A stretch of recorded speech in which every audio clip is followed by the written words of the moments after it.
The morning sun had just begun spreading its soft golden light across the quiet countryside as Farmer Samuel stepped into his fields. His clothes were old, his shoes dusty, and his life simple, but his heart carried a warmth that no poverty could ever dim. Every day, he worked endlessly to feed his small family, his wife and young son, Oliver. The wheat fields danced gently with the breeze, and Samuel bent down to begin his daily work. As he worked, a sudden sound reached his ears. A cry. A terrified, desperate cry, the cry of a child. Samuel froze. He lifted his head and listened more carefully. "Help! Someone please help me!" The scream echoed across the fields. Without thinking, Samuel dropped his tools and ran toward the voice. His heart pounded against his ribs as he followed the sound to the small canal running beside his land. When he reached the water, he stopped in shock.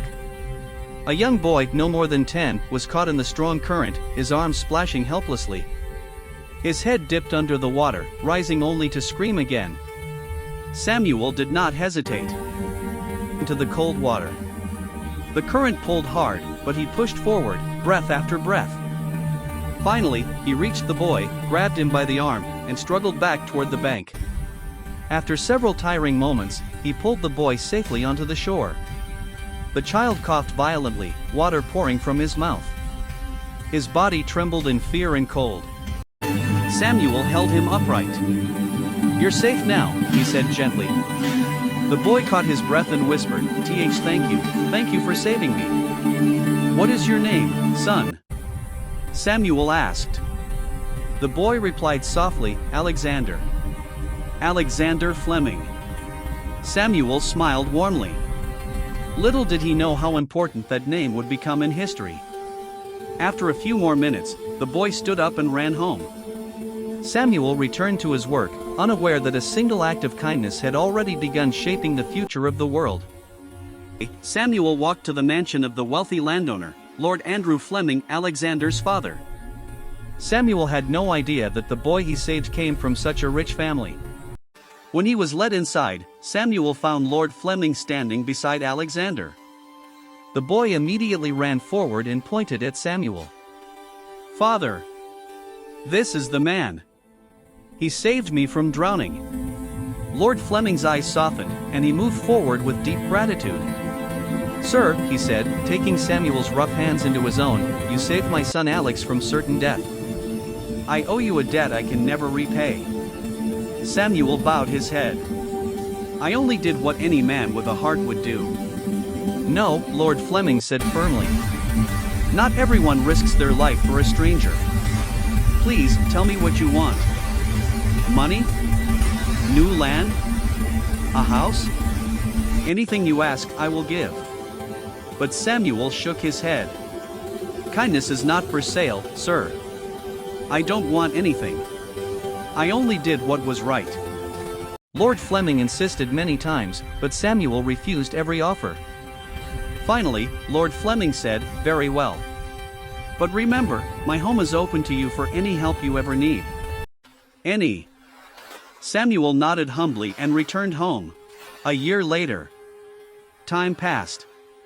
Samuel continued to live as a simple, hard-working farmer. His son Oliver grew older and stronger, helping him every day in the fields. They had little, but they had love, and that made their lives rich in its own way. One afternoon, Lord Fleming himself arrived at Samuel's farm. Behind him stood Alexander, now healthy, cheerful, and forever grateful. "I have come with a request," Lord Fleming said.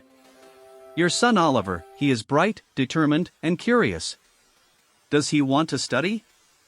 Samuel looked at Oliver, confused. "Study? Sir, I can barely afford food. How can I think of school?" Lord Fleming smiled gently. "I will pay for his education." This is it! "It is the least I can do for the man who saved key my to child." Everything. Samuel hesitated. Accepting such a gift felt heavy on his heart.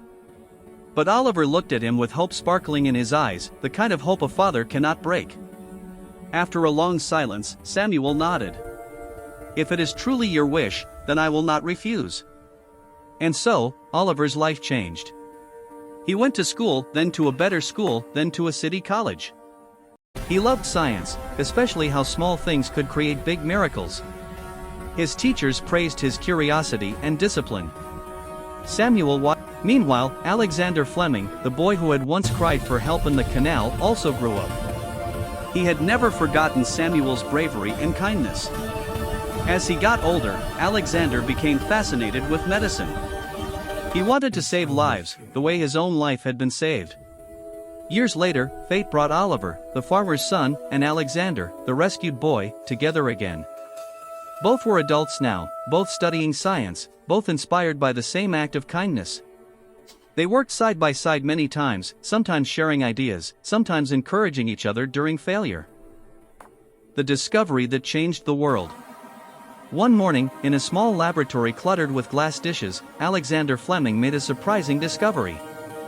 Something unusual had happened, something most scientists would have thrown away as a mistake.